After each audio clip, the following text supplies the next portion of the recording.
नमस्कार दोस्तों, law of torts के लेक्चर नंबर 7 में आप सभी का स्वागत है। लास्ट लेक्चर में हमने देखा था concept of vicarious liability and types of vicarious liability. Vicarious liability को सबसे पहले हम लोग शॉर्ट में समझेंगे।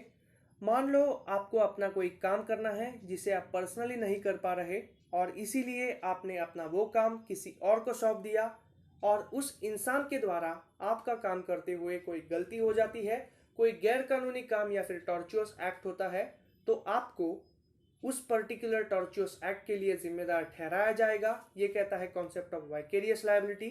वाइकेरियस लायबिलिटी तीन तरह की होती है, यानी वाइकेरियस लायबिलिटी के तीन टाइप्स होते हैं।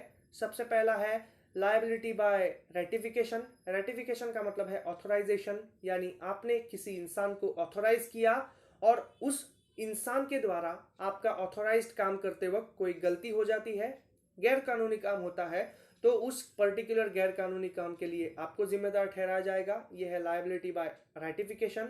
दूसरा है लायबिलिटी बाय रिलेशन। रिलेशन दो तरह के होते हैं, ब्लड रिलेशन और ऑब्लिगेटरी रिलेशन, यानी आपके सबऑर्डिनेट ब्लड रिलेटिव द्वारा अगर कोई गैर कानूनी काम होता है तो आपको उस पर्टिकुलर काम के लिए जिम्मेदार ठहराया जाएगा। यह कहता है लायबिलिटी बाय रिलेशन का एक हिस्सा। और लायबिलिटी बाय रिलेशन का दूसरा हिस्सा कहता है आपके सबऑर्डिनेट द्वारा within the course of employment अगर कोई गैर कानूनी काम होता है तो उस काम के लिए आपको जिम्मेदार ठहराया जाएगा। ये था liability by relation. Liability by abetment, यानी आपके द्वारा अगर किसी थर्ड पार्टी को या फिर किसी और इंसान को उकसाया गया और आपके उकसाने जाने की वजह से उस इंसान ने कोई गैर कानूनी काम कमिट किया, तो उस गैर कानूनी काम के लिए उस पर्टिकुलर इंसान के साथ साथ आपको भी जिम्मेदार ठहराया जाएगा। ये था लायबिलिटी बाय अबेटमेंट। अभी हम लोग देखेंगे मास्टर सर्वेंट रूल, जो कि लायबिलिटी बाय रिलेशन के ऑब्लिगेटरी रिलेशन वाले हिस्से में आता है। हम लोग देखते हैं मास्टर सर्वेंट रूल क्या है। Master servant rule is regarding the liability by relation. As per the rule, master is vicariously held liable for any act, error or omission committed by the servant, employees, agents during the course of employment. This principle is based upon Latin maxims respondent superior and qui facit alium facit per se. अभी हम लोग समझेंगे master servant rule क्या है। Master servant rule जो है वो liability by relation के ऊपर बेस्ड है, यानी मान लो आपका जो ऑब्लिगेटरी रिलेशन है जिसके अंदर एम्प्लॉयज आते हैं, सबऑर्डिनेट्स आते हैं, इंटर्न्स आते हैं और एजेंट्स आते हैं। एजेंट्स भी जो ऑथोराइज्ड एजेंट्स हैं वो आते हैं, और एजेंट्स में भी अगर इंडिपेंडेंट एजेंट होगा तो लायबिलिटी बाय रिलेशन के अंदर वो नहीं आएगा। You will be not held liable for an act committed bye independent agent, क्योंकि वो आपके अंडर काम नहीं कर रहा, वो इंडिपेंडेंटली काम कर रहा है। बेशक आपने उसको एक काम करने की जिम्मेदारी सौंपी है, लेकिन he is independent, he is not working under you. So अगर आपके सबऑर्डिनेट द्वारा, एम्प्लॉय द्वारा, इंटर्न द्वारा और ऑथोराइज्ड एजेंट द्वारा within the course of employment अगर कोई गैर कानूनी काम होता है तो उसके लिए आपको जिम्मेदार ठहराया जाएगा। ये कहता है मास्टर सर्वेंट रूल। ये जो रूल है वो दो लैटिन मैक्सिम्स के ऊपर बेस्ड है। सबसे पहली है रिस्पोंडेंट सुपीरियर, जो कहती है सुपीरियर इज रिस्पॉन्सिबल, यानी let superior be held responsible. और दूसरी है क्वी फेसिट एलियम फेसिट पर से। इसका मतलब है he who acts through someone else does the act himself. अभी हम लोग देखते हैं मास्टर सर्वेंट रूल का मेन बॉडी क्या है। Reasons Y master is held responsible for the act committed by the servant, यानी मास्टर सर्वेंट रूल के दौरान मास्टर रिस्पॉन्सिबल क्यों ठहराया जाता है, इसके कुछ रीजंस है। मैंने 5 मेन रीजन यहाँ पर कोट किए हैं। सबसे पहला है master can select his servant. दूसरा है मास्टर पेज हिम रेम्यूनरेशन। तीसरा है master is liable to control the work committed by the servant during the course of employment. चौथा है master is able to dismiss the servant. पांचवा है master is in a better financial position to pay for the acts committed by his servant. Master servant rule ये कहता है अगर servant द्वारा या फिर सबऑर्डिनेट द्वारा within the course of employment कोई गैर कानूनी काम किया जाता है तो उस गैर कानूनी काम के लिए मास्टर को रिस्पॉन्सिबल किया जाएगा। और इसके 5 रीजंस दिए हैं। सबसे पहला है मास्टर के पास ये अथॉरिटी है, वो अपने हिसाब से एक सर्वेंट सिलेक्ट कर सकता है या फिर एजेंट सिलेक्ट कर सकता है। दूसरा है master pays him remuneration, master उसको काम देता है और उस काम करने के मास्टर पैसे भी देता है।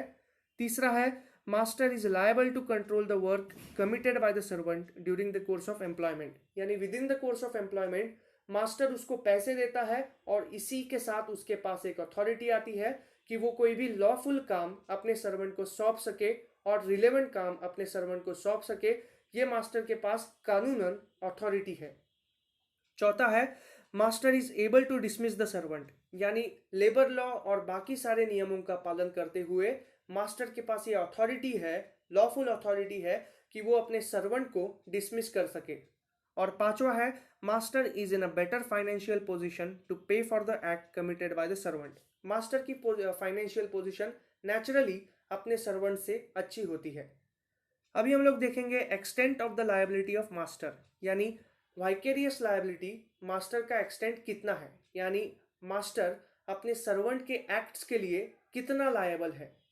अगर master is liable for all the acts, error, omissions committed by the servant during the course of employment and for all the acts which he authorized to do so, इसका मतलब है मास्टर अपने servant द्वारा, intern द्वारा या फिर authorised agent द्वारा किए गए हर एक्ट, एरर और ओमिशन के लिए रिस्पॉन्सिबल ठहराया जाएगा अगर वो एक्ट, एरर और omission with in the course of employment है और अगर वो मास्टर द्वारा एक्सप्रेसली ऑथोराइज किए गए हैं तो।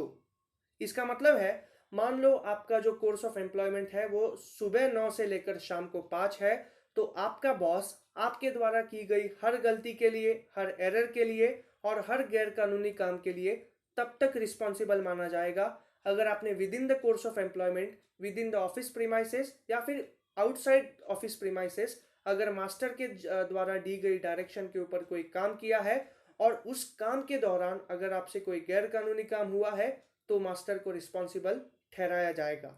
ये था extent of the liability of master.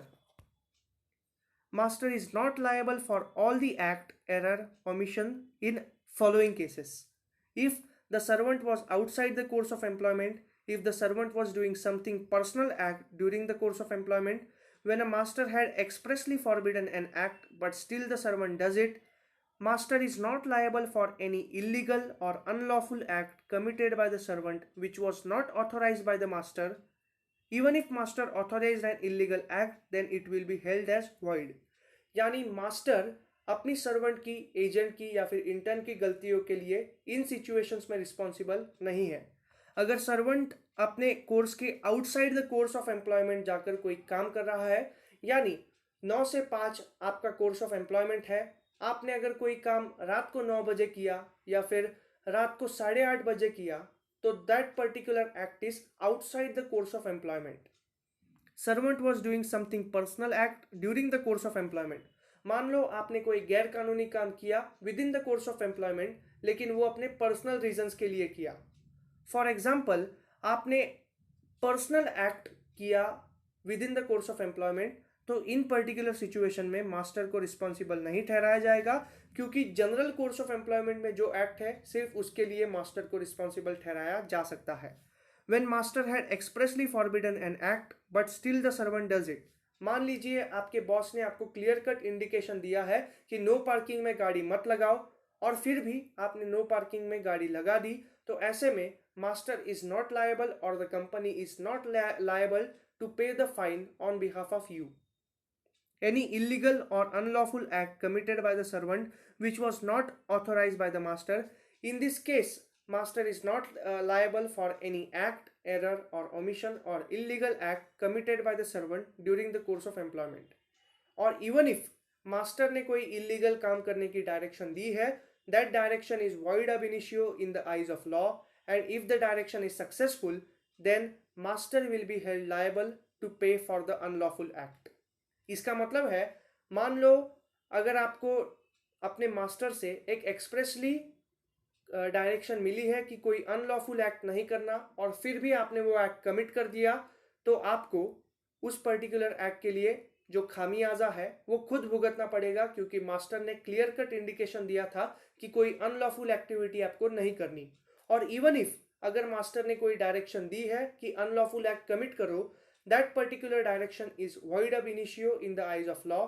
और अगर आपके द्वारा वो काम सक्सेसफुल होता है तो उस एक्ट की गलती के लिए आप रिस्पॉन्सिबल नहीं हो, क्योंकि मास्टर ने वो एक्ट आपको दिया था, गैर कानूनी काम करने की जिम्मेदारी आप पर दी थी, इसीलिए उस पर्टिकुलर एक्ट के लिए मास्टर को रिस्पॉन्सिबल ठहराया जाएगा। ये था मास्टर सर्वेंट रूल। अभी हम लोग इसका केस लॉ देखते हैं। केस लॉ है Shyama Devi versus State Bank of India, AIR 1978। इस पर्टिकुलर केस में प्लेंटिफ जो है वो श्यामा देवी है और डिफेंडेंट जो है वो स्टेट बैंक ऑफ इंडिया है। इसके फैक्ट हम लोग देखते हैं। श्यामा देवी जो थी वो एक उसका नेबर जो था वो एक कैशियर था स्टेट बैंक ऑफ इंडिया में। श्यामा देवी ने क्या किया, अपने नेबर को बोला जब तुम बैंक में जाओगे तो ये अमाउंट मेरे बिहाफ में डिपॉजिट कर देना, मेरे अकाउंट में डिपॉजिट कर देना। लेकिन उस इंसान ने क्या किया, वो अमाउंट ली, अपने मतलब श्यामा देवी के घर से वो अमाउंट ली और लेकर फरार हो गया। SBI में वो कभी आया नहीं। तो श्यामा देवी ने SBI के ऊपर केस ठोक दिया कि आपके सर्वेंट ने, आपके एम्प्लॉय ने मेरा अमाउंट लेकर भाग गया, तो आप उसके लिए रिस्पॉन्सिबल है।